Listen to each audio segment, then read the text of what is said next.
A young mother vanished on her own birthday. When the FBI and over 200 police officers had to sift through 3,750 tons of garbage at a massive landfill searching for traces of her, they had no idea they were hunting one of the most dangerous criminals. Joleen Rebecca Cummings, 34, had recently divorced and was a single mother. She and her ex-husband Jason shared custody of their 3 children. May 13, 2018 was a special Sunday. It was both Mother's Day and Joleen's 35th birthday. What should have been a happy day turned strange when Jason couldn't reach her. According to their original plan, Joleen and Jason were supposed to meet at Wendy's restaurant, where he would bring their 3 children to celebrate her birthday with their mother. However, Jason sat waiting for nearly an hour without seeing any sign of Joleen. Her phone was turned off, and text messages went unanswered. Worried, Jason contacted Joleen's mother, hoping to find answers, but she also didn't know where her daughter was. When night fell and the search still yielded no results, both realized something was seriously wrong. They immediately reported Joleen's disappearance to police. When police received the missing person report, they immediately focused their attention on Jason, completely understandable according to investigation protocol. In missing person cases, the closest relatives are usually the first suspects to be thoroughly examined. And Jason, admittedly, wasn't an ideal candidate for the title of model ex-husband. He was financially well off, but had a hot temper. Those who had witnessed Jason and Joleen during their happy times remembered a sweet couple, but marriage had revealed another side of him. Arguments became increasingly frequent, sometimes escalating to violence, all of which made Jason the #1 suspect in the investigators' eyes. Suspicions about Jason became more founded when police discovered that just days earlier, neighbors had called authorities because of a violent argument between the couple. Screaming and breaking objects from inside the house had made their 3 children cry hysterically, forcing those around them to intervene. When police came to examine Joleen's house, the scene before them only thickened the suspicion. Right at the entrance, they found her makeup bag scattered on the ground, as if it had been thrown down in haste or during a struggle. Stepping inside, they saw kitchen cabinet doors hanging on their hinges, clothes strewn from the bed to the floor, and most notably, large holes in the bedroom door, clear signs of a fierce struggle. However, were these traces the result of the argument from a few days earlier? More concerning was that Joleen's most important personal items, her phone, wallet, and 2006 Ford SUV, had all vanished without a trace. In the interrogation room at the police station, Jason firmly denied any involvement in his ex-wife's disappearance. His attitude was confident, but it could also be the stubbornness of a man hiding the truth. However, suspicion wasn't enough to become evidence. With nothing concrete to charge Jason with, police had to release him and look for other leads. The search shifted to Joleen's last workplace, Tangle's hair salon. On May 15th, 2 days after she disappeared, investigators entered this familiar space hoping to find new clues. The salon owner, Vicky, explained that the shop was closed on weekends, so the previous Saturday was the last time Joleen was present there. Her colleagues confirmed everything seemed normal when the work shift ended. Police decided to expand the investigation by collecting statements from all salon employees. Vicky immediately began contacting each person, hoping they could provide important information about Joleen's final days. But it was during this time that a strange development occurred, one that no one expected would become the key to the entire case. Jennifer Seibert, a salon employee, was driving to work and had nearly reached the parking lot. When she received Vicky's text message about the police presence and plans to take statements from each employee, Jennifer's reaction was completely unexpected. Instead of parking and entering the salon as usual, she suddenly turned her car around and sped away from the scene. This fleeing behavior immediately set off alarm bells in the investigators' minds. Why would a regular employee appear frightened about talking to police? Hours later, Jennifer called to explain her strange behavior. She claimed she had discovered her ex-boyfriend was stalking and following her, making it unsafe for her to leave her car. Particularly concerning, according to Jennifer, this man was a hacker capable of infiltrating police computer systems. If they simply entered her name into the database, he would immediately know her hiding location. The story about the hacker boyfriend sounded too far-fetched to be believable. Jennifer's fleeing behavior had awakened their investigative instincts. When checking the personal records Jennifer had provided to the salon, a shocking discovery was revealed. From her residential address and social security number to her name, everything was fake. Even the name Jennifer Seibert she had been using wasn't hers. The truth behind this false identity was even more horrifying than initial suspicions. When searching the database, police discovered Jennifer Seibert was actually a little girl born in 1974 in Butler County, Pennsylvania. At age 13, during a family trip to Germany, the real Jennifer Seibert had died in a traffic accident on June 13, 1987. Her body was brought back home to Pennsylvania by her family for burial. So, who was the woman impersonating the name of a dead child? When police asked about Jennifer, salon owner Vicky and the employees began telling about her bizarre behavior. This woman had only been working at the salon for just over a month, but had already made everyone feel uneasy. Jennifer always seemed guarded, as if everyone wanted to harm her. She constantly looked around suspiciously, appearing tense with everyone. Worse still, her temperament was very unpredictable. Even a small disagreement could make her explode and cause violent arguments. But the most frightening thing was that she often secretly followed co-workers after hours. Many people had discovered Jennifer sitting in her car, watching them from afar, without any clear purpose. Everyone felt there was something wrong with her mental state, and were all somewhat afraid. "We all knew she wasn't normal," one employee shared. The investigation expanded to surrounding stores and revealed an alarming fact. In the past 6 months, Jennifer had continuously job-hopped through 5 different workplaces. Each place had strange stories about her. Before coming to Tangles, she had worked at Bottomless Grill restaurant. The manager there still remembered the bizarre image of Jennifer eating. While everyone used knives to cut steak, she would grab the meat with her bare hands and tear it piece by piece in a crude manner. This scene made both customers and employees feel uncomfortable. Of course, she lasted less than a month there. At 2 other hair salons where she had worked, the story was no different. One manager shared, "I always felt something wasn't right with her. She seemed to be running from someone, always talking about being followed by an ex-boyfriend. Maybe that's why she often wore wigs and had the habit of constantly looking over her shoulder, as if she was too accustomed to being on guard." What was this woman's real identity? And most importantly, how was she connected to Joleen's disappearance? The mysterious picture was becoming increasingly complex, but the top priority now was to catch Jennifer before she disappeared completely. Luck smiled on the investigation. Just 1 day after the search began, patrol officers in neighboring St. Johns County discovered the target. On the evening of May 16th, they found Jennifer sleeping in her Kia at a deserted parking lot.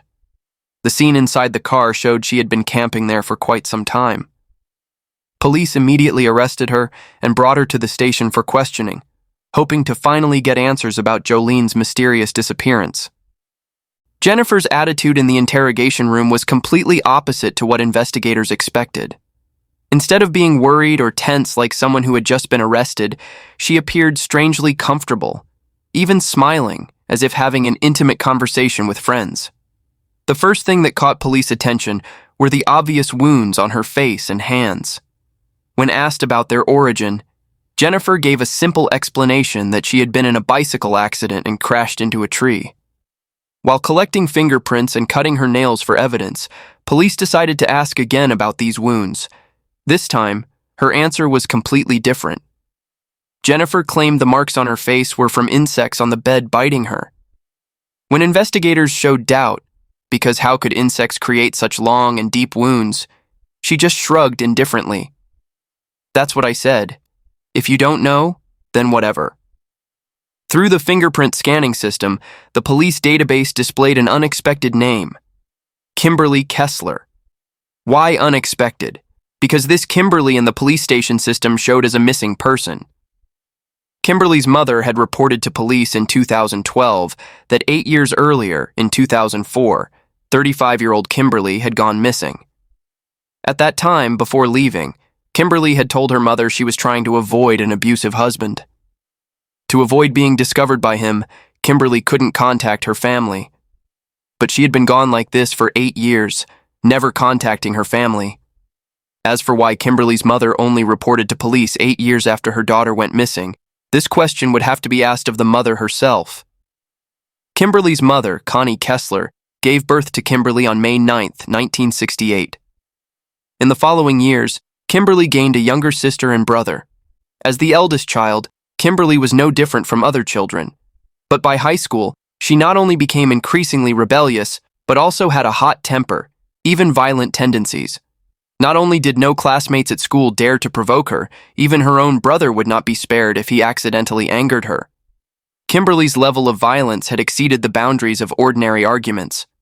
In one conflict with her brother Bob, she waited until he was sound asleep, then took a baseball bat to attack him, hitting him directly in the face with such force that it broke and knocked out many teeth. After graduating high school, Kimberly moved in with her boyfriend Tim Bunnies. According to Tim's account, the image of Kimberly became even more frightening. She was not only violent, but also had bizarre, incomprehensible behaviors. One particularly chilling detail was Kimberly's hobby when visiting cemeteries. During a trip to commemorate her father, instead of focusing on the original purpose, she was attracted to other graves. Kimberly had the habit of searching for headstones of women, especially paying attention to those who died young and carefully recording their names and ages. It was at this cemetery that she collected the name Jennifer Seibert, the 13-year-old girl she would later use as a false identity. The relationship with Tim also proved Kimberly's violent nature. In one argument, she not only stabbed Tim with a knife, but also attacked his father. When leaving, as a final act of revenge, Kimberly shot and killed the little cat that Tim loved. What was surprising was that despite her violent and unpredictable nature, Kimberly never lacked romantic relationships. Perhaps her dangerous allure attracted men willing to face risks for love. Zaylen Lucy was a typical example of such courage. He not only married Kimberly once, but returned to her a second time. Perhaps this truly was the definition of love despite everything. More interestingly, when sharing with police, Zaylen revealed that throughout their marriage, he only knew his wife by the name Melissa, completely unaware of her true identity. In 1996, Kimberly began a new relationship with Tim Edwards and gave birth to her first son. Once again, she changed her identity, this time calling herself Miranda. However, motherhood didn't seem to suit Kimberly's nature. Instead of enjoying the happiness of being a mother, her life became a constant chain of arguments with Tim about child custody rights. The legal battle lasted 3 years and ended with the court awarding custody to Tim Edwards. Kimberly's reaction to this verdict revealed her darkest side. In a fit of rage, she stormed into the child welfare office with a gun in hand, determined to take back her son by any means necessary. Fortunately, this insane plot failed. The incident at the child welfare office marked a turning point in Kimberly's life. From a woman with psychological problems, she officially became a wanted criminal. And as if finding her true calling, Kimberly began a nomadic life with extraordinary talent for creating false identities. For 22 years from 1996 to 2018, she lived like a ghost moving across America. The FBI later compiled staggering numbers, at least 17 different aliases, 33 cities, 14 states. Whenever she felt at risk of being discovered, Kimberly would reborn with a completely new identity. In April 2018, just 1 month before being arrested in the Joleen case, Kimberly had performed an action typical of her impulsive nature. Under the alias Ravenstone, she met David through social media. After a few brief online conversations, Kimberly suddenly decided to meet in person. Not an ordinary date, Kimberly had driven 15.5 hours from Florida to Texas just to meet a stranger she knew through the internet. This action made David feel concerned about her judgment, but what was even more shocking happened during their first lunch. Right after finishing eating, Kimberly straightforwardly proposed marriage to David, someone she was meeting for the first time in her life. Fortunately for David, his self-preservation instincts saved him from a decision that could have changed his life. "I knew right away something wasn't right with her," David later shared. "I was so lucky I refused." Back in the interrogation room, while Kimberly sat comfortably, another investigative team had made an important discovery. They had found Joleen's missing Ford SUV at a Home Depot parking lot. Security camera footage revealed a crucial detail. At 1:17 a.m. on May 13th, Joleen's car had actually appeared there. But the person driving the car wasn't Joleen. A woman dressed all in black with a completely different build and way of moving from the victim. Instead, she had characteristics quite similar to Kimberly. Investigators quickly expanded their scope, retrieving all security cameras in the area. This effort was rewarded. At a nearby gas station, they found much clearer images of the woman in black. There was no longer any doubt. It was Kimberly. The camera had clearly recorded her face with the wounds she had tried to explain evasively in the interrogation room. The gas station employee provided additional important information. Kimberly had bought a bottle of water and paid with a credit card. The cardholder's name? Joleen Rebecca Cummings. Not stopping there, she also borrowed a phone to call a taxi, and once again used Joleen's card to pay. With the real identity confirmed and a series of video evidence in hand, investigators felt the case was gradually coming to light. However, what was most notable was perhaps Kimberly's attitude. She still maintained a suspiciously calm demeanor, as if participating in everyday conversation instead of being interrogated about murder. Finally, it was time for investigators to confront her directly about her true identity. "What should I call you?" an investigator asked. "When we ran your fingerprints through the system, the result that came up was Kimberly Kessler. So I'd like to be called Kim." "Fingerprints can't lie," Kimberly replied with an almost cheerful tone. "I didn't use acid to erase them, so they're still intact." When questions turned to Joleen, Kimberly's comfort remained unchanged. "When you worked with her that Saturday, did she say anything about her boyfriend? Did she mention anyone she was afraid of?" "I know she had a husband and a boyfriend," Kimberly replied casually. As investigators posed more and more questions revolving around Joleen's disappearance, Kimberly's expression had subtle changes. The investigators stated that other salon employees testified that Joleen had argued with Kimberly because Kimberly had repeatedly eavesdropped on Joleen's conversations, which made Joleen very uncomfortable. And coincidentally, the last person to see Joleen was Kimberly. As the investigation went deeper, the picture of Kimberly became systematically horrifying. Examination of her electronic devices revealed a terrifying truth. This wasn't a crime of impulse, but the result of a carefully planned and prepared scheme. The first evidence showing Kimberly's calculation was photos of Joleen's work schedule in April. She had carefully studied the victim's timetable, knowing exactly when Joleen was present at the salon and when she wasn't. On April 30th, just 12 days before the tragedy, the search history on Kimberly's device revealed dark intentions. She had looked up phrases like, "coworker kills coworker," "dogs search for missing persons," "no body, no evidence," and "women killing people in Florida." This was clearly not random curiosity, but research into criminal methods. Inside Kimberly's black Kia, police found high boots and professional haircutting scissors, both stained with Joleen's blood. These items not only proved Kimberly was present at the scene, but also showed she had used professional tools to commit the crime. In Kimberly's personal storage unit, police found 5 fake license plates, 4 wigs, 3 different cell phones, all tools to maintain her secret life. Most astonishing was a phone that had searched for the name Joleen 457 times in just 48 hours, along with terrifying keywords about dismemberment, body preservation, and autopsy. This evidence painted a picture of an organized killer who not only planned to kill Joleen, but also carefully prepared for handling the aftermath.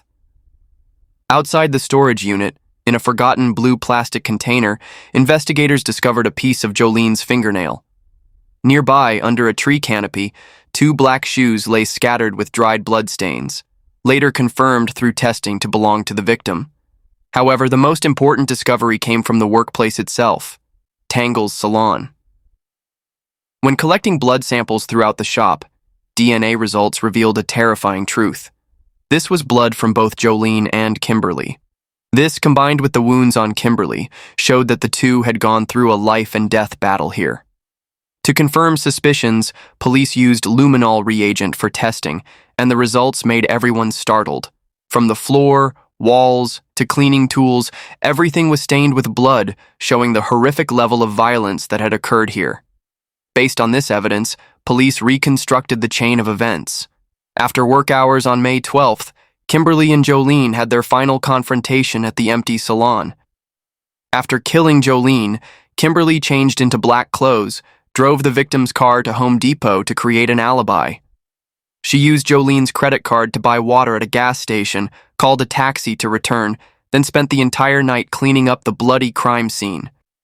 By morning, everything had been handled cleanly. Security cameras from nearby Walmart showed that early Sunday morning on the 13th, Kimberly had come to the supermarket to shop.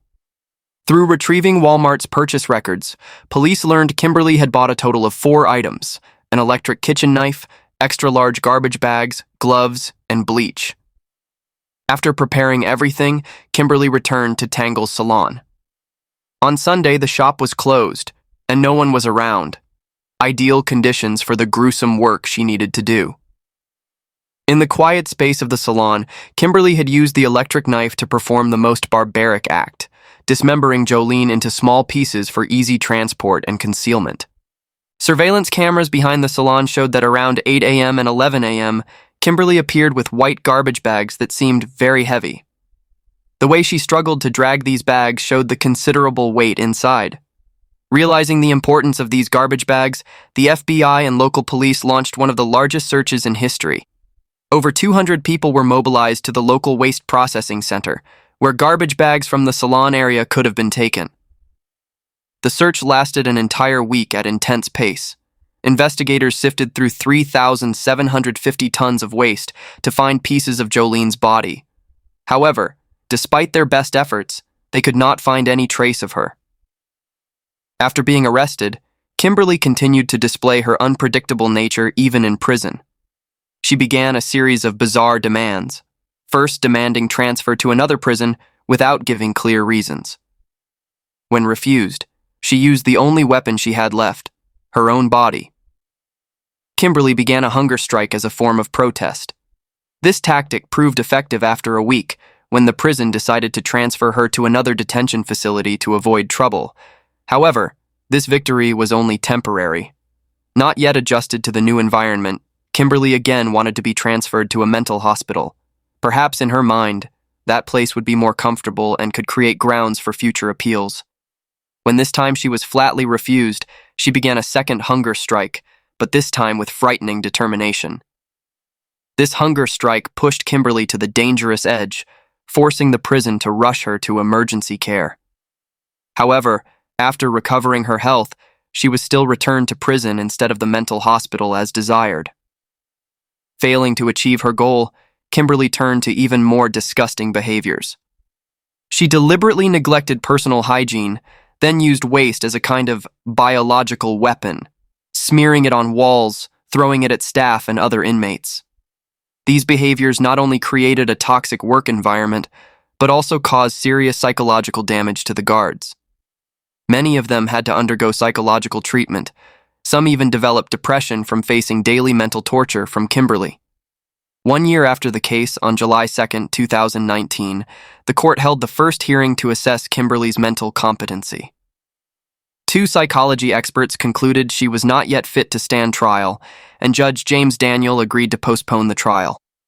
In 2020, the second hearing took place with a more tense atmosphere. Kimberly had to be restrained to a special chair due to continuous cursing and disruptive behavior. This time, experts reached the opposite conclusion. She was completely lucid and fully understood her actions.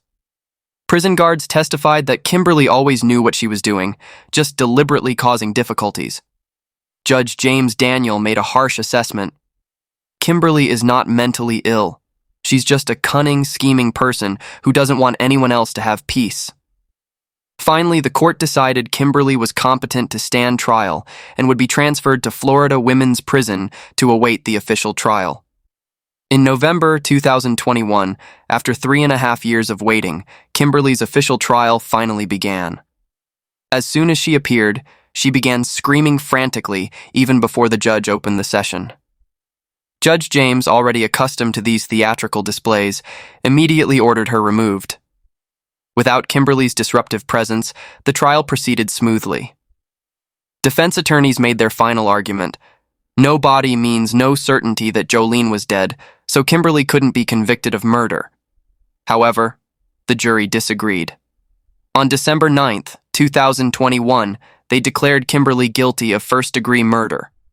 Judge James sentenced her to life in prison without parole. And that concludes today's case.